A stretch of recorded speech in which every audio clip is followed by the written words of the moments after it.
हम जब इस दुनिया में आते हैं तो हमें एक नाम दिया जाता है और हमारा नाम ही हमारा वजूद बन जाता है। नफरत, ईर्ष्या, शक, लालच, ये सारी ऐसी भावनाएं हैं जो इंसान के अंदर के हैवान को जगाती हैं और इन भावनाओं के चलते इंसान हैवानियत की सारी हदें पार कर जाता है। नमस्कार, मैं senior inspector Rajesh Yadav crime petrol Dastak के आज के इस भाग में आप सबका स्वागत करता हूं। आज मैं आपको उस केस के बारे में बताने जा रहा हूं जो अक्टूबर 2018 में मेरे सामने आया था, जब मैं पुणे के कोंढवा पुलिस स्टेशन में पोस्टेड था। वैसे तो एक इंसान की जान लेना अपने आप में एक संगीन अपराध है, लेकिन यहाँ पर एक इंसान की जान लेने के बाद जिस तरह से उसकी लाश के टुकड़े करके उसका वजूद मिटाने की कोशिश हुई, वो कोशिश बहुत ही डरावनी थी।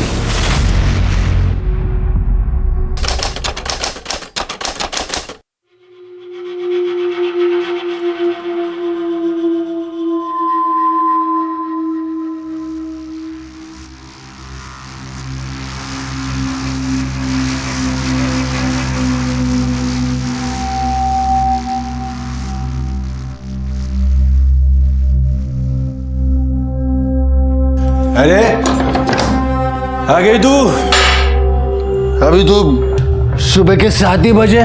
इतनी जल्दी कैसे गया? तेरे यार ने तेरे को छोड़ दिया? इतनी जल्दी कैसे मुंह काला करके आ गई तू? तेरे वजह से। उसको पता है ना तू कितना निकम्मा है। मुझे ही तेरा ध्यान रखना पड़ता है। तेरा खाना पीना, ये रात भर जो दारू तेरी चलती है ना, सब मुझे ही देखना पड़ता है ना। सारी इज्जत मिट्टी में मिला दी मेरी। तेरी इज्जत का इतना ख्याल है ना तुझे, तो जाके कुछ काम कर। यहाँ घर बैठकर मुझ पर शक करता है और बदनाम करता रहता है मुझे।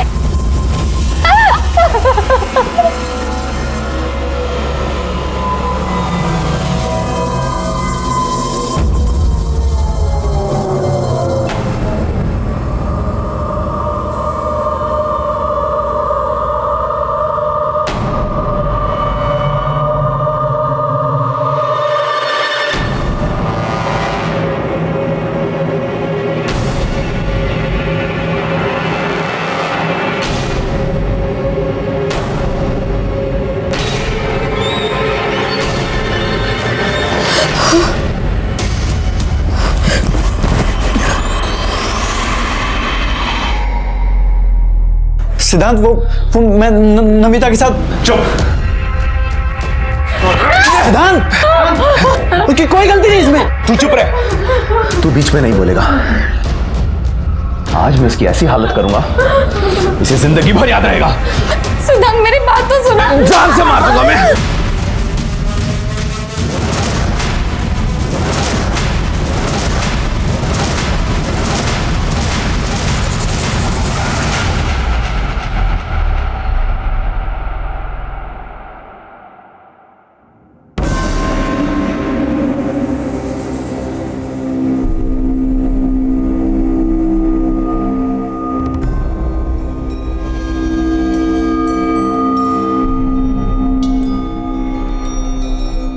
अभी तो तेरे को इतने में ही छोड़ा है, अभी भी नहीं सुधरी ना तू।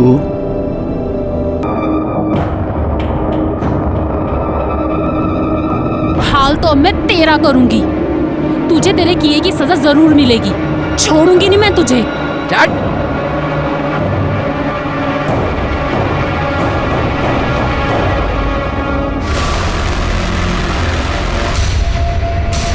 सिद्धांत, सिद्धांत दरवाजा खोल। सिद्धांत, सिद्धांत, सिद्धांत दरवाजा खोल।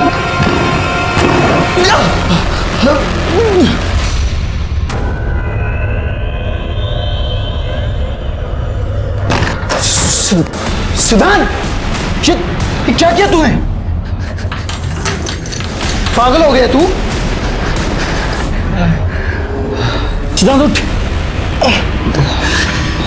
क्या किया तूने? हाथ निकाल। तू हाथ मत लगा मुझे। सिद्धांत, माफ कर दे यार, दोबारा नहीं होगा ऐसा। गलती होगी मुझसे। गलती नहीं, तूने जानबूझ के किया है मेरे साथ। शायद मुझ में ही कोई कमी है। मैं प्रॉमिस करता हूँ कि आज के बाद मैं नमिता को कभी नहीं मिलूंगा। I don't trust you. लेकिन फिर भी मैं ऐसा कुछ करूंगा कि तू चाह कर भी उसे नहीं मिल पाएगा।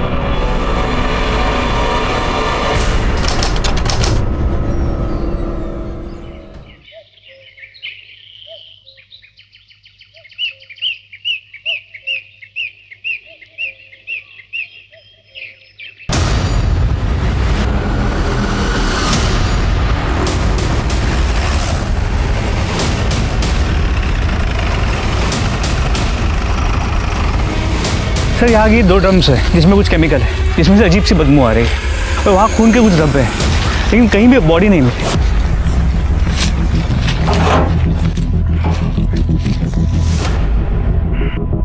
ये क्या है ये?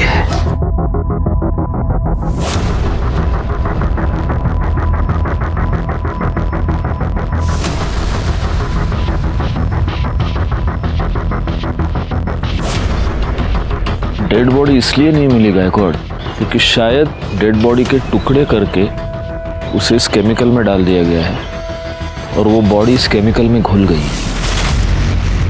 अब ये पता करना होगा कि ये बॉडी किसी जानवर की है या किसी इंसान की।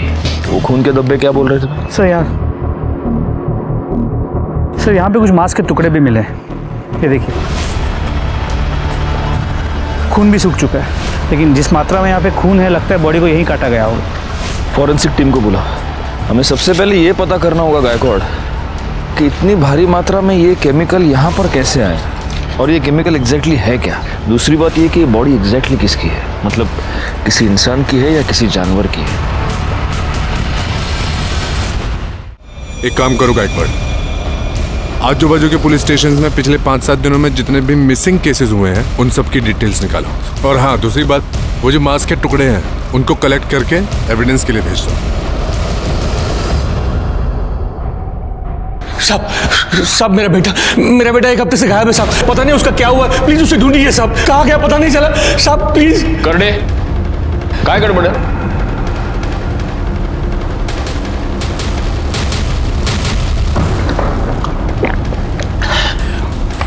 हड़ू हड़ू शांत। साहब मेरा बेटा अमित यहाँ पुणे में चंदन नगर में रहता है। 1 हफ्ते पहले मेरी उसके साथ फोन पे बात हुई थी, वो बहुत ही परेशान लग रहा था। बाबा बेटा तू रो क्यों रहा है, बोलो ना क्या हुआ। बाबा रेखा अच्छी लड़की नहीं है बाबा, मुझे उसके साथ शादी नहीं करनी चाहिए थी, वो पेट से, वो मेरा बच्चा नहीं है। क्या? सारी इज्जत मिट्टी में मिला दी उसने। साहब उस दिन के बाद मेरी दोबारा उससे बात नहीं हो पाई, वो ना ही गांव में आया और ना ही फिर उसका कभी फोन लगा। तो आपका बेटा अमित शादीशुदा है और यहाँ हमारे चंदन नगर में अपनी बीवी के साथ रहता है? हाँ साहब। तो आपने उसकी बीवी से बात की? उसे तो पता होगा ना वो कहाँ है। साहब अगर वो घर में मिलती तो पूछता ना साहब, वो तो खुद ही गायब है। क्या मतलब पति पत्नी दोनों गायब है? हाँ साहब, पता नहीं सब क्या हुआ, लेकिन ये रेखा है वो हमारे जात की नहीं है। 2 साल पहले दोनों ने रत्नागिरी में लव मैरिज करके वो लोग यहाँ पुणे में चले आए। अमित ने 2 साल पहले मेरे मर्जी के खिलाफ रेखा से शादी की थी, इसलिए मैं उससे थोड़ा नाराज था। लेकिन साहब अमित मेरा इकलौता बेटा है, उसके अलावा मेरा कोई नहीं है। अमित और रेखा डॉक्टर प्रदीप लेले के यहाँ काम करते थे, ठीक ठाक कमा लेते थे, लेकिन फिर आखिरी बार जब मेरी अमित से बात हो गई तो मुझे पता चला कि कुछ ठीक नहीं है। वो बहुत ही दुखी था, बहुत परेशान था।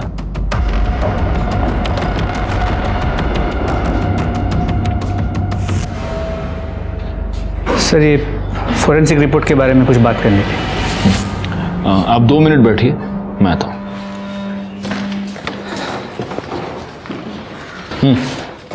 सर उन 2 ड्रम में जो गली हुई बॉडी मिली थी उसके फोरेंसिक रिपोर्ट के मुताबिक वो किसी इंसान की ही बॉडी है। पर हाँ सर, उन दोनों ड्रम में जो केमिकल मिला था वो कॉन्सेंट्रेटेड कैसे था, जिससे उस बॉडी को डिस्ट्रॉय किया गया ताकि मरने वाले का नामो निशान न रहे। जी सर। और सर रिपोर्ट के मुताबिक मर्डर बॉडी मिलने से 3-4 दिन पहले हुआ था, मतलब पॉसिबल है कि ये मर्डर 6 या 7 तारीख को हुआ हो। खैर एक काम करो सर। सबसे पहले तो ये पता करो कि इतनी भारी मात्रा में एसिड आया कहाँ से। Yes sir. शहर में जितने भी सप्लायर्स हैं उन सबसे पता करो। Yes sir. गायकवाड़ तुम आओ जरा मेरे साथ। हाँ नंतर बोल दो। हाँ हाँ बताइए। साहब बताना क्या है, मैं तो सिर्फ यही चाहता हूं कि आप मेरे बेटे को ढूंढ दीजिएगा। साहब मुझे पूरा यकीन है कि डॉक्टर लेले ने और रेखा ने मेरे बेटे को गायब कर दिया है और वो रेखा कहीं छुप गई है। आप इतने यकीन के साथ कैसे कह सकते हैं कि आपके बेटे को रेखा और डॉक्टर लेले ने गायब किया है? रेखा भी तो गायब है। ऐसा भी तो हो सकता है कि आपने और आपके बेटे ने मिलकर रेखा को गायब किया है और अब आपका बेटा अंडरग्राउंड हो गया है और आप यहाँ पर उसकी मिसिंग कंप्लेंट लिखवाने आए हैं ताकि हमको आप दोनों पर शक ना हो। साहब आप ये क्या कह रहे हैं साहब? मैं तो अपने बेटे की कंप्लेंट लिखवाने आया था और आप उल्टा मुझे ही फंसा रहे हैं। साहब आप ही बताइए, मतलब इतना बड़ा ब्यूटी पार्लर कौन किसी को फ्री में चलाने के लिए देगा? साहब अमित ने मुझे पूरी बात बता दी थी। बेटे की मजबूरी में मैं आपसे मिलने आया। पता नहीं मेरा बेटा कहाँ होगा, किस हाल में होगा। आप उसे ढूंढने की बजाय मुझ पर ही शक कर रहे हैं। देखिए हमारा काम सवाल पूछना है और हम हमारा काम कर रहे हैं। फिलहाल आप एक काम कीजिए, अमित और रेखा दोनों की डिटेल्स यहाँ पर लिखवा दीजिए। जैसे ही हमें कुछ भी पता चलेगा हम आपको इन्फॉर्म कर देंगे। शंकर के मुताबिक उसकी अमित से आखिरी बार बातचीत 6 तारीख को हुई और 6 तारीख के बाद अमित और रेखा दोनों गायब हैं। वो जो एसिड में डालकर लाश डिस्ट्रॉय की गई थी उसके फॉरेंसिक रिपोर्ट के मुताबिक वो मर्डर भी तो 6 या 7 तारीख को ही हुआ था। कहीं ये दोनों केसेस कनेक्टेड तो नहीं है? एक काम करो गायकवाड़, फॉरेंसिक टीम को लेकर अमित के घर जाओ और वहां से डीएनए सैंपल्स कलेक्ट करो।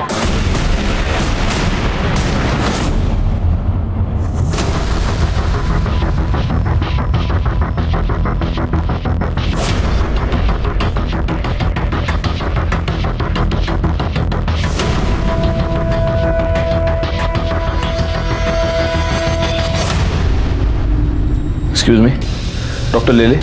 जी वो अंदर पेशेंट के साथ है। डरने की जरूरत नहीं, दवाई से ठीक हो जाएगा। कम इन, मैं लिख के दे। डॉक्टर ले ले। यस हमें आपसे जरा बात करनी है। जी। शंकर बकवास कर रहा है सर। मुझे लगता है कि अमित और शंकर दोनों ने मिलकर रेखा को गायब किया है। ये बाप बेटे दोनों घटिया इंसान हैं।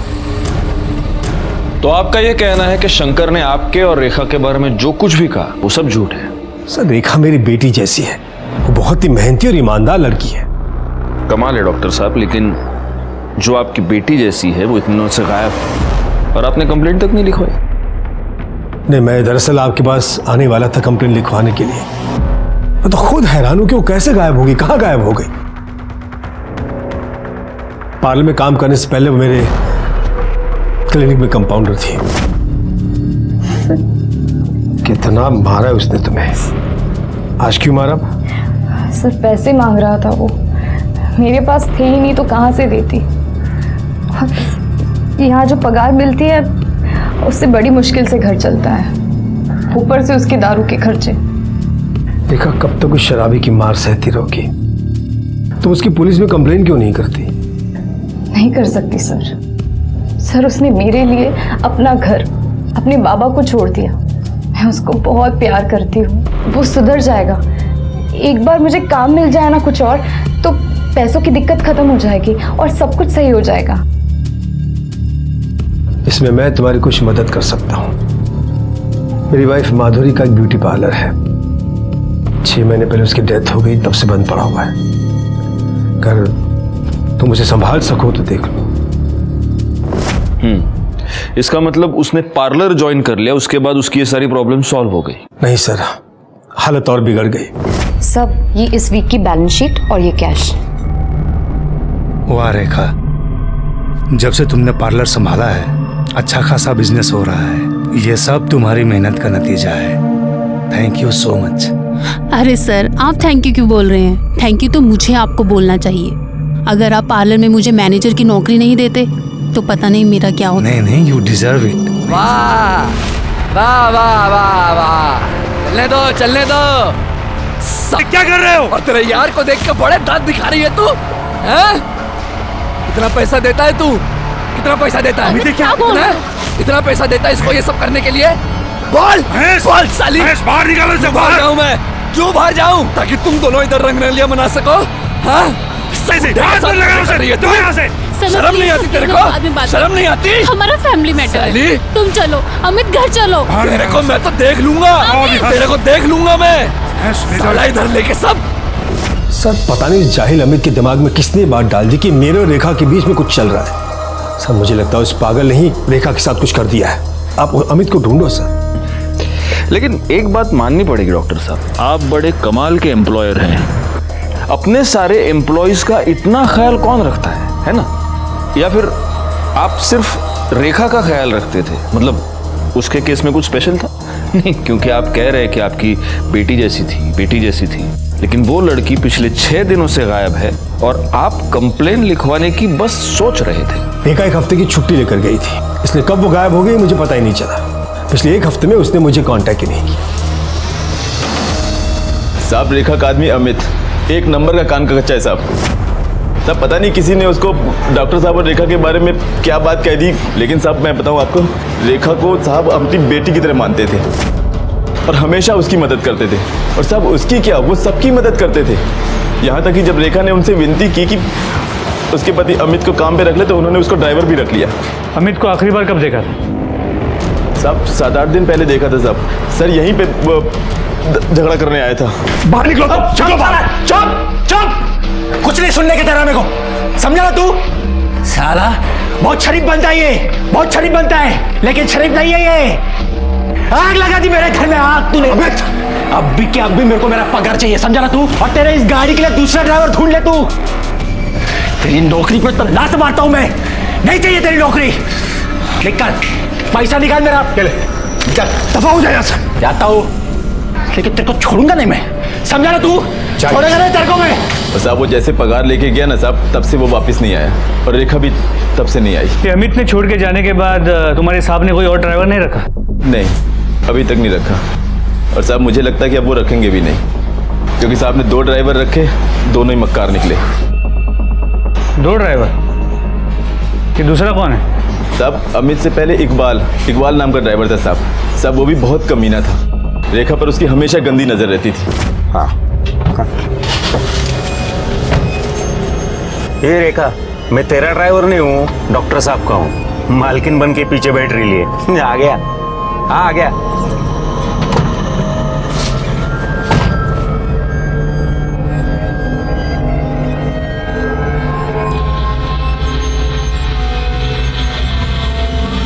क्या कर रहा है? अरे गुस्सा क्यों करती है? बहुत हो गया तेरा। औकात क्या है तेरी? शर्म नहीं तुझे ऐसी हरकत करते हुए? रेखा, इसे खींच के थप्पड़ मारो, ताकि दोबारा किसी लड़की के साथ ऐसा करते हुए 10 बार सोचे। मारो, मैं कहता हूं मारो, मारो उसे। ला, गाड़ी की चाबी ला, निकाल जल्दी और दफा हो जा। तुम्हारा देखना नहीं यहां पर, समझा? चल निकल यहां से। ये बुढ़े पागल हो गए तू लड़की के चक्कर में। लड़की से थप्पड़ मरवाता है, छोड़ूंगा नहीं तुझे। चल निकल यहां से, दफा हो जा। देख मैं क्या करता हूं, मैं देख लूंगा। जा देख, मैं देखता हूं। चल निकल यहां से। तो रेखा की वजह से ही इस इकबाल को भी तुम्हारे डॉक्टर साहब ने काम से निकाल दिया? हाँ साहब।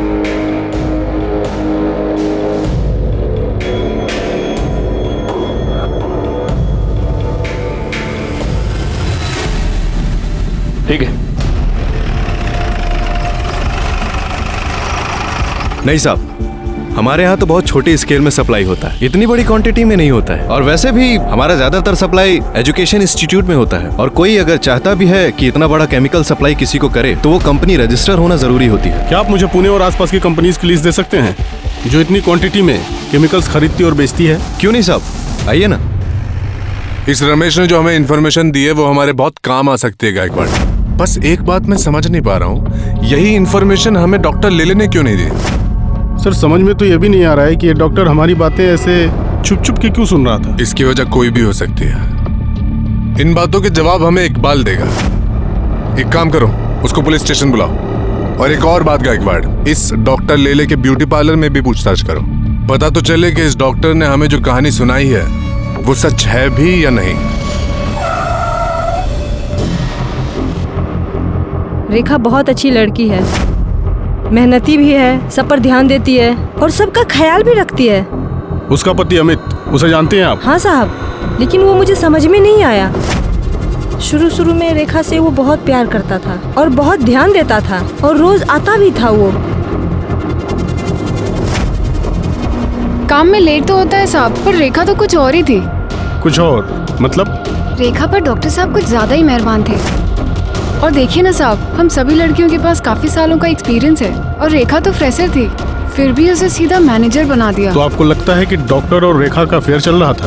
देखकर तो कुछ ऐसा ही लगता है साहब। खाली दिमाग शैतान का घर होता है और अमित के साथ भी यही हो रहा था और वो रेखा की जान लेने पे तुला था। चल अभी बाहर चल, निकलो यहाँ से। देख लूंगा तेरे को मैं, जाओ। देख लूंगा। तेरी तो साली अपने यार की वजह से नखरा कर रही है ना तू। तुम दोनों को छोड़ूंगा नहीं मैं, मार डालूंगा तुम दोनों को। रेखा के घर से उसे कोई मिलने आता था? सर उसके घर से तो कोई नहीं आता था, पर उनके ससुर आते थे ठीक सैलरी मिलने के टाइम पे। उसका ससुर, वो शंकर?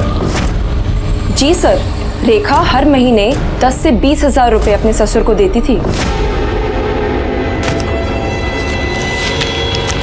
ये तेरी मेरे बेटे को फंसाने की कीमत है। लेकिन वो इतने सारे पैसे उसे देती क्यों थी? ये सब तो उसने कभी नहीं बताया। यहाँ पार्लर में रेखा सबसे ज्यादा बात किससे करती थी? सुनीता से। पर सुनीता आज पार्लर में नहीं है, शादी में गई है ना, इसलिए छुट्टी पर है। सर ये शंकर तो खिलाड़ी लग रहा है। अब तो ये बिल्कुल पॉसिबल है कि शंकर ने अपने बेटे अमित के साथ मिलकर रेखा को मारा हो और फिर वो अंडरग्राउंड हो गया। और इस अमित का फोन 5 तारीख से स्विच ऑफ आ रहा है। लेकिन रेखा को मारने का मोटिव जितना शंकर और अमित के पास है उतना ही डॉक्टर लेले के पास भी तो है। क्योंकि अगर डॉक्टर लेले और रेखा का अफेयर था तो उस अफेयर के पब्लिक हो जाने के डर से, बदनामी के डर से लेले ने रेखा को मारा होगा। गायकवाड़, सबसे पहले तो हमें यह पता करना होगा कि वो लाश वाकई रेखा की है भी या नहीं, या किसी और की है। फॉरेंसिक से जल्द डीएनए रिपोर्ट मंगाओ। जी सर, लेकिन अभी ये समझ में नहीं आ रहा कि रेखा की ऐसी क्या मजबूरी होगी कि वो अपने ससुर को पैसे देती। इसका जवाब शायद एक आदमी हमें दे सकता है। सर अमित जब कुछ काम नहीं करता था तो उसके बाप शंकर से पैसे लेता था। शंकर इसी बात का फायदा उठा रहा था। उसने अमित के सामने एक डील रखी थी कि या तो वो उसका पैसा वापस कर दे या रेखा को छोड़ दे। और रेखा बेचारी अकेली अपनी शादी बचाने के लिए उसके पति का कर्जा चुका रही थी।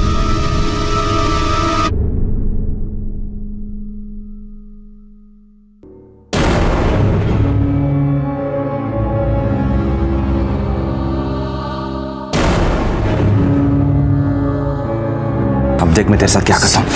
सिद्धांत क्या कर रहा है यार, सब लोग देख रहे हैं। तू एक सेकंड मेरी बात सुन। मैं हाथ छोड़ मेरा। सिद्धांत मेरे लिए प्लीज बैठ के बात करते हैं, सब लोग देख रहे हैं, प्लीज मेरे लिए प्लीज बैठ।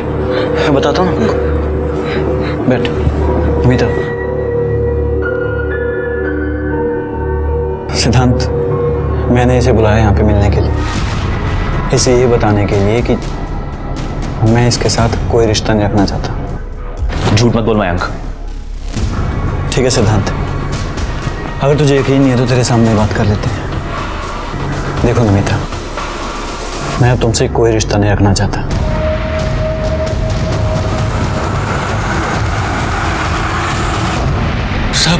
सब क्या हुआ है? मुझे यहाँ क्यों बिठा के रखा है? क्योंकि तूने हमें यह बताया नहीं कि तूने अपने बेटे को पैसे उधार दिए थे और उसकी वसूली तो अपनी बहू से कर रहा था। शायद इसमें तुम दोनों इन्वॉल्व थे, तुम बाप बेटे। और जब तेरी बहू ये बात जान गई तो उसने पैसे देने से इनकार कर दिया और उसी गुस्से में तूने और तेरे बेटे ने तेरी बहू का मर्डर कर दिया। अब बता, रेखा को कैसे मारा? और ये भी बता कि तेरा बेटा अमित अभी कहाँ छुपा बैठा है। साहब मैं क्यों मारूंगा रेखा को? हाँ, मैं उससे पैसे जरूर लेता था ताकि उस पर दबाव बढ़ा सकूं और वो तंग आकर अमित के साथ अपने गांव वापस चली है और मैं उनकी शादी बचा सकूं। अगर वो डॉक्टर लेले के साथ रहती तो कुछ नहीं बदलता साहब। और उसके पैसे की मुझे कोई जरूरत नहीं थी साहब। मेरे पास भगवान का दिया हुआ सब कुछ है और मेरे बाद में वो उन दोनों का ही होना था ना साहब। मैं सच कह रहा हूं, मैंने कुछ नहीं किया। और अमित और रेखा कहाँ है मुझे नहीं पता साहब, सच बोल रहा हूं साहब। डॉक्टर लेले ने रेखा को अपने पार्लर का इंचार्ज बना दिया, जिससे रेखा की फाइनेंशियल प्रॉब्लम सॉल्व हो गई। लेकिन उसके बाद रेखा का ससुर शंकर रेखा से पैसे मांगने लगा और रेखा का पति अमित रेखा पर शक करने लगा। अब रेखा और अमित दोनों गायब है। शंकर डॉक्टर लेले पर इल्जाम लगा रहा है और डॉक्टर लेले शंकर और अमित दोनों पर शक कर रहे हैं। ये केस तो सुलझने के बजाय ज्यादा उलझता ही जा रहा है गायकवाड़।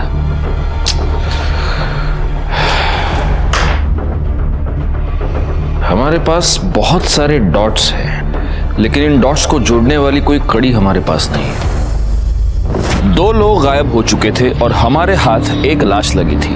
हम इस बात को लेकर भी श्योर नहीं थे कि वो लाश इन्हीं दोनों में से किसी एक की थी या नहीं। हम हर छोटी से छोटी पॉसिबिलिटी को चेक कर रहे थे और तभी हमारे हाथ डीएनए रिपोर्ट आई, जिसने हमारा काम थोड़ा सा आसान कर दिया। क्योंकि डीएनए रिपोर्ट से साबित हो गया कि जिस लाश के टुकड़े करके उसे एसिड में डिस्ट्रॉय किया गया था, वो लाश रेखा की ही थी। अब सवाल यह था कि रेखा को इतनी दर्दनाक मौत किसने दी और क्यों दी? अमित कहां था? क्या अमित ने ही रेखा को मारा था और अब वो गायब था? ये सारे सवाल अभी भी बने हुए थे। तभी हमारे हाथ एक ऐसी लीड लगी जिसने इस केस को एक नई दिशा दे दी।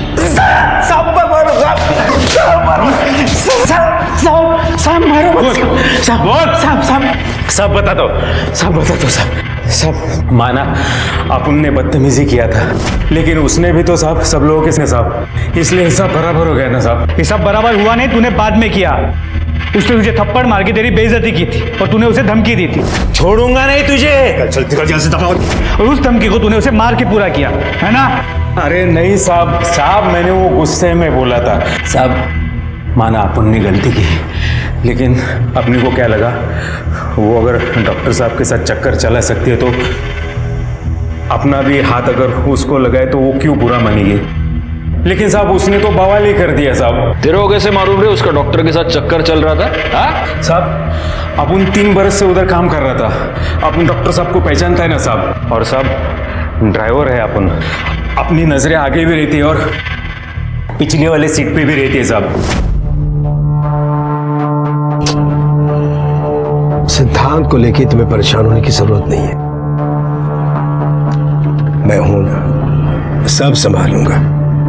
उसे प्यार से समझाऊंगा तो समझ जाएगा। ये सिद्धांत कौन है और उसको रेखा से क्या प्रॉब्लम थी? साहब सिद्धांत डॉक्टर साहब का बेटा साहब। उसको तो एक आंख से पसंद भी नहीं थी रेखा, वो बहुत नफरत करता था साहब। अपन अपनी आंखों से देखा है ना साहब।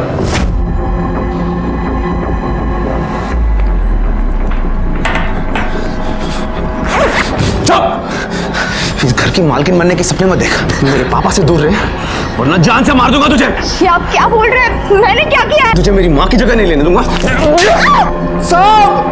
मेरे पापा से छोड़ो उसे, छोड़ो। क्या कर रहे हो तुम? वैसे कहीं क्यों? तुम्हें हिम्मत कैसे उसे हाथ लगाने की? निकल जा मेरे घर से, निकल जा मेरे घर से। आज के बाद मेरे घर में कदम मत रखना। आउट।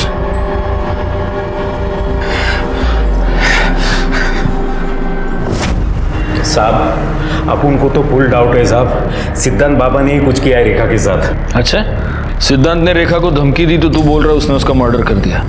धमकी तो तूने भी दी थी साले, तो इसका मतलब तूने भी मर्डर किया? साहब अपन काय को मर्डर करेगा साहब? जिस दिन अपना वो घर छूटा, उस घर से अपना वास्ता उसी दिन से छूट गया साहब। तू नाटक बहुत अच्छा करता है रे इकबाल। करडे याची सगळी नाटक बाहेर काढा। साहब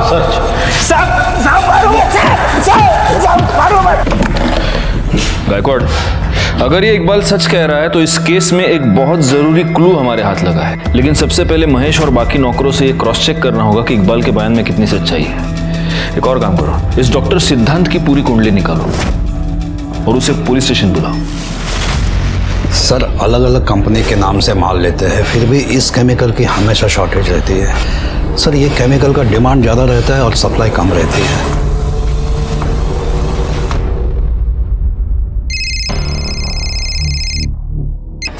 हाँ बोला। सर एक खास इन्फॉर्मेशन मिली है, केमिकल्स की शॉर्टेज पूरी करने के लिए एक ही कंपनी अलग अलग नाम से केमिकल्स खरीदती है। इसका मतलब ये हो सकता है कि किलर ने अलग अलग आईडीज यूज करके एसिड खरीदा। Yes sir. एक काम करो, ये पता करो कि किन किन कंपनीज ने अलग अलग आईडीज का इस्तेमाल करके एसिड खरीदा है, और हो सकता है कि ये एसिड रेखा की मौत के कुछ दिन पहले खरीदा गया हो। Right sir. तुमने रेखा के साथ मारपीट की थी क्योंकि वो और उसका पति मेरे बाबा को बेवकूफ बना रहे थे, हमारा सब कुछ हड़पना चाहते थे। तुमने उसे धमकी भी दी थी कि तुम उसको जान से मार डालोगे, और तुमने मार दिया। सर धमकी मैंने गुस्से में दी थी, मैंने उसे नहीं मारा सर, मैंने कुछ नहीं किया। अगर लोगों की बातों में आकर तुम उसे धमकी दे सकते हो तो तुम उसे मार क्यों नहीं सकते? हाँ सर, मैंने लोगों से सुना था, लेकिन मैंने यकीन तब किया जब बाबा ने मुझे खुद कहा कि रेखा के पेट में जो बच्चा है वो उनका है। डैड, मैं कब से आपसे कुछ पूछ रहा हूँ।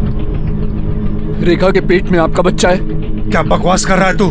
क्या आप उसके बच्चे के बाप हैं? सिद्धार्थ, तुम्हारी हिम्मत! आज मैं आपसे नहीं डरने वाला। जवाब दीजिए, रेखा के पेट में आपका बच्चा है या नहीं? हाँ है। मैं ही उस बच्चे का बाप हूँ, रेखा के बच्चे का बाप मैं हूँ। क्या कर लोगे? बोलो क्या कर लोगे तुम? सर उस दिन के बाद से मैं बाबा से कभी नहीं मिला, ना ही उनकी शक्ल देखी। 6 अक्टूबर को रेखा गायब हुई, उस दिन तुम कहाँ थे? सर 5 अक्टूबर से 9 अक्टूबर मैं चेन्नई में था, मेडिकल कॉन्फ्रेंस अटेंड कर रहा था। आप क्रॉस चेक कर सकते हैं। ठीक है, तुम जा सकते हो। Thank you.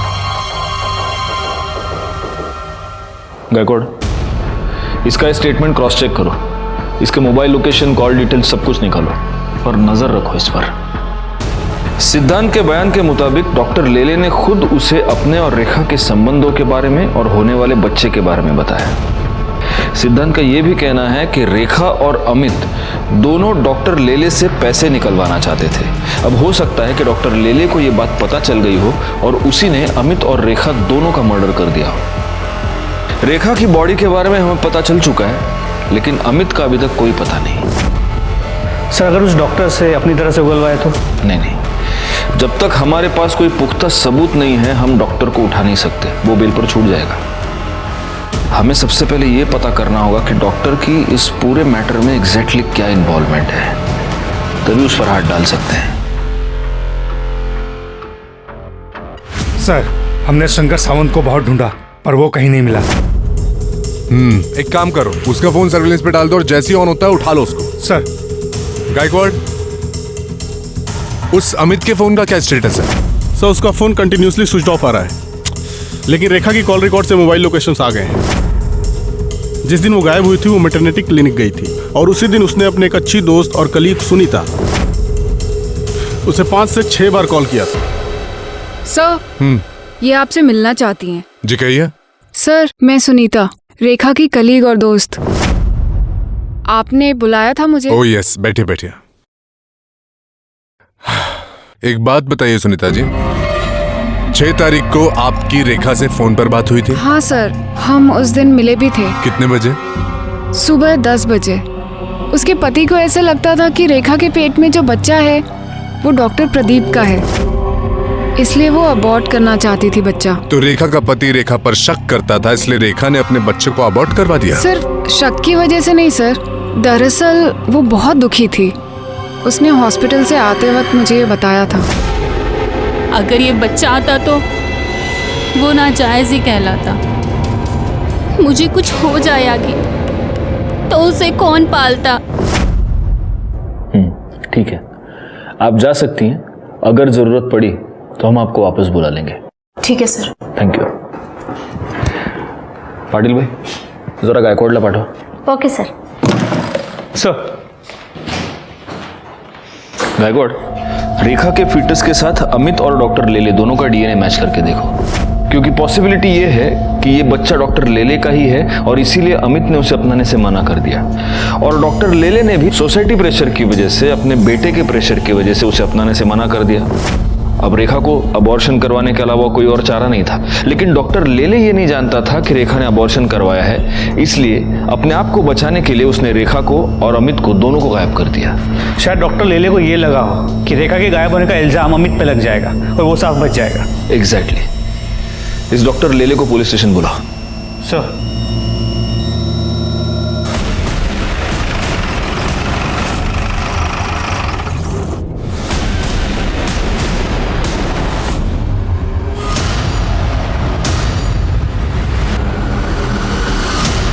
घर में कहीं भी कोई फोर्स एंट्री के निशान नहीं, बॉडी पे भी कहीं कोई एक्सटर्नल इंजरी मार्क्स नहीं। लेकिन सर यहाँ गले पे, ये देखिए, यहाँ पे कुछ इंजरी मार्क्स हैं, स्वेलिंग भी आ गई है।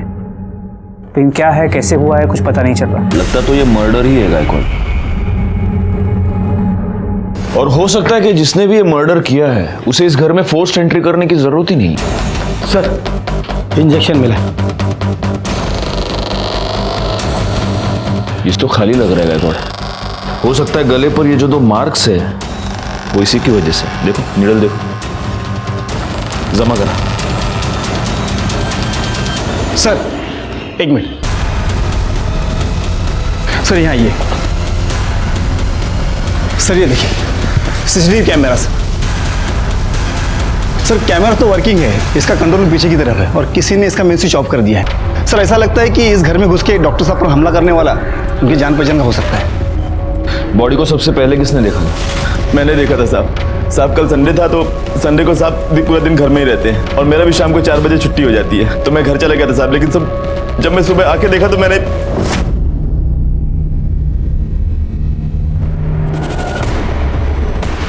साहब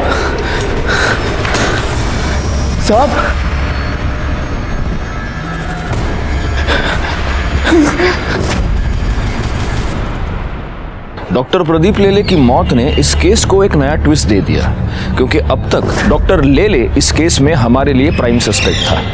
पोस्टमार्टम रिपोर्ट से यह पता चला कि डॉक्टर लेले की मौत एम्बोलिक स्ट्रोक की वजह से हुई है, जिसकी वजह से उनका ब्लड सर्कुलेशन गड़बड़ा गया, उन्हें हार्ट अटैक आया और उनकी मौत हो गई। मर्डर का यह तरीका एक डॉक्टर के लिए बहुत आसान था, और तभी हमारे सामने एक ऐसा नाम आया जिसे रेखा और डॉक्टर लेले दोनों से प्रॉब्लम थी। बोल, अपने बाप का मर्डर क्यों किया? बोल। सर मैं उन्हें क्यों मारूंगा सर? आपके पास क्या प्रूफ है कि मैंने उन्हें मारा है? प्रूफ? तेरे पिता की मौत एम्बोलिक स्ट्रोक की वजह से हुई है। आदमी को एम्बोलिक स्ट्रोक कब और कैसे आता है ये तो तू बहुत अच्छी तरह से जानता होगा, डॉक्टर है तू, है ना? तेरे और मयंक के रिलेशनशिप के बारे में तूने अपने पिता को बताया था? क्या तूने उनको यह बताया था कि तू लड़कियों में नहीं लड़कों में इंटरेस्टेड है? नहीं बताया था। इसका मतलब तूने ये बात उनसे छुपाई थी। तुझे इस बात का डर था कि वो ये रिलेशनशिप कभी एक्सेप्ट नहीं करेंगे, और इसी डर की वजह से तूने उनकी जान ले ली। जिस दिन पापा की डेथ हुई मैं हॉस्पिटल पर था, नाइट ड्यूटी पर। आप हॉस्पिटल का सीसीटीवी चेक कीजिए, मेरा फोन लोकेशन ट्रैक कीजिए। मैं मुंबई में था सर। ओहो, डिटेक्टिव है? मेडिकल के साथ साथ ये भी पढ़ाई कर लिया आपने, डॉक्टर। लेकिन आदमी मुंबई से पुणे आ गया, इसका मतलब उसका मोबाइल भी मुंबई से पुणे आ गया, ऐसा नहीं होता। तू पुणे आया, तूने अपने फादर का मर्डर किया, लेकिन तेरा मोबाइल तूने मुंबई में ही छोड़ा था। और जिस कॉन्फिडेंस से तू ये सब कह रहा है, तूने ये सेफ्टी तो जरूर ली होगी। सर मैं सच कह रहा हूं सर। मैं अपने बाबा को क्यों मारूंगा सर? मैंने ऐसा कुछ नहीं किया सर। सर हमें एक इंपॉर्टेंट लीड मिली है।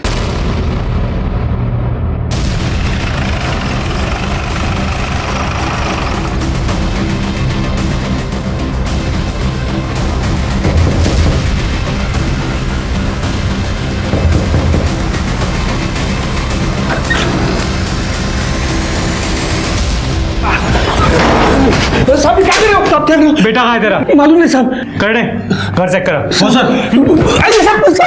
पकड़ो इसे, पकड़ा ला।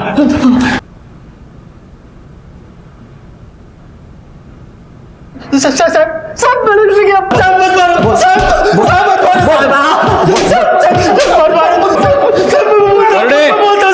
कर दे बस। बोले अभी पोपट की तरह बोल, वरना करड़े मिर्ची लेके आ जाएगा, समझा? चल बोल। मैं बहुत प्यार करता था साहब, लेकिन उसने मेरे को बहुत धोखा दिया साहब। डॉक्टर का बच्चा अपने पेट में लेके घूम रही थी साहब। वो डीएनए टेस्ट से यह साबित हो चुका है कि रेखा के पेट में जो बच्चा था वो तेरा बच्चा था।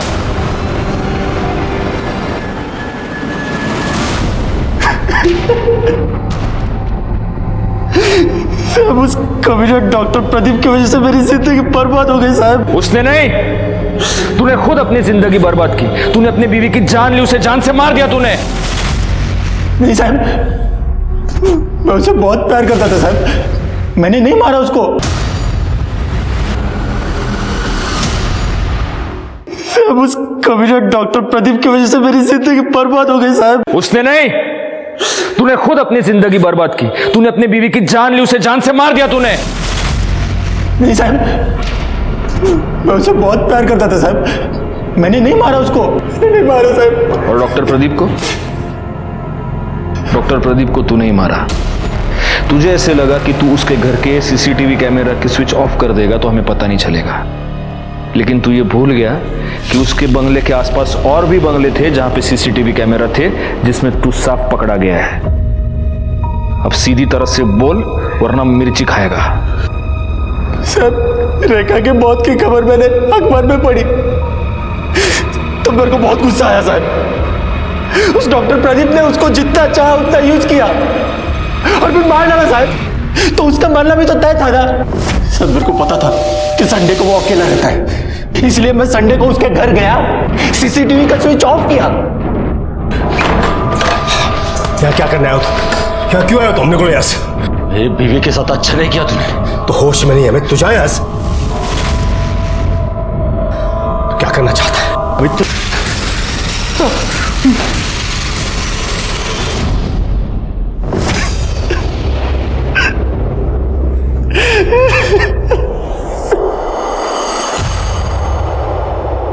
सर पुणे के सेम एड्रेस पर रजिस्टर्ड 2 ट्रेडिंग कंपनी ने 5 अक्टूबर के दिन अलग अलग सप्लायर से 2 ड्रम खरीदे थे और जिसने ड्रम खरीदे हैं उसके इस केस से कनेक्शन है।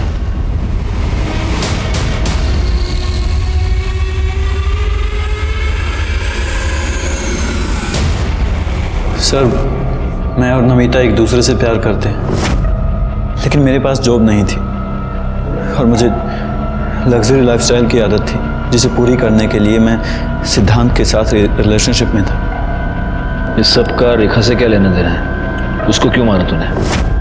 सर क्योंकि सिद्धांत की उसके डैड के साथ लड़ाई हो गई थी और उन्होंने उसे अपनी प्रॉपर्टी से बेदखल करने के लिए कहा था, जिसकी वजह से सिद्धांत काफ़ी परेशान था। पापा ने मुझे धमकी दी कि मुझे घर से निकाल देंगे, जायदाद से बेदखल कर देंगे। पापा बोल रहे थे कि सब कुछ रेखा और उसके बच्चे के नाम हो जाएगा। सिद्धांत अपने इंटर्नशिप पर था, उसके डैड उसे हर महीने अच्छे खासे पैसे भेजते थे, जिसकी वजह से मेरा खर्चा चलता था। जब मुझे पता चला कि उसके डैड उसे प्रॉपर्टी से बेदखल करने वाले हैं तो मैं डर गया था। मुझे लगा अब मेरी आगे की लाइफ कैसे कटेगी, इसलिए मैंने डिसाइड किया कि मैं रेखा और उसके बच्चे को मार दूंगा। मैं उस पर नज़र रखने लग गया और जब वो हॉस्पिटल से बाहर आई तो काफ़ी देर तक मैंने उसका पीछा किया।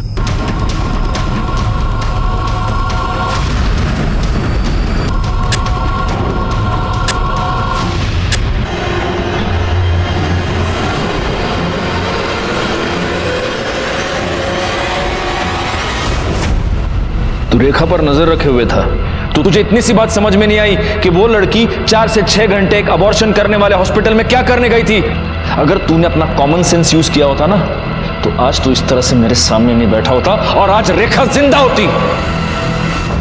एक सीधी साधी मेहनती लड़की जो अपनी छोटी सी गृहस्थी का सपना देख रही थी, एक्सपेंसिव लाइफस्टाइल चाहने वाले मयंक और शक करने वाले उसके पति अमित की वजह से मारी गई। डॉक्टर प्रदीप लेले का भी इसमें बराबर का हाथ था, क्योंकि अगर डॉक्टर लेले अपने बेटे को ठीक से समझाते, अगर वो इस सिचुएशन को मैच्योरली हैंडल करते, तो शायद रेखा, उसका बच्चा और खुद डॉक्टर लेले आज जिंदा होते। लेकिन उन्होंने ऐसा नहीं किया और इसी की वजह से रेखा अपना बच्चा गंवा बैठी और बाद में अपनी जान भी। इसमें हालांकि रेखा का कोई कसूर नहीं था, लेकिन उसकी एक गलती ये थी कि उसने इस क्राइम की दस्तक को अनसुना कर दिया। अपने पति का शक और उसकी मार वो सहन करती रही। इस तरह के अत्याचार को आप कभी भी सहन ना करें, क्योंकि अत्याचार को सहन करके आप उसे मिटाते नहीं बल्कि उसे बढ़ावा देते हैं। इसी के साथ मैं सीनियर इंस्पेक्टर राजेश यादव आपसे विदा लेता हूँ। दोबारा मिलूंगा, तब तक सतर्क रहिए और देखते रहिए क्राइम पेट्रोल दस्तक, क्योंकि मकसद बताना नहीं, बचाना है। जय हिंद।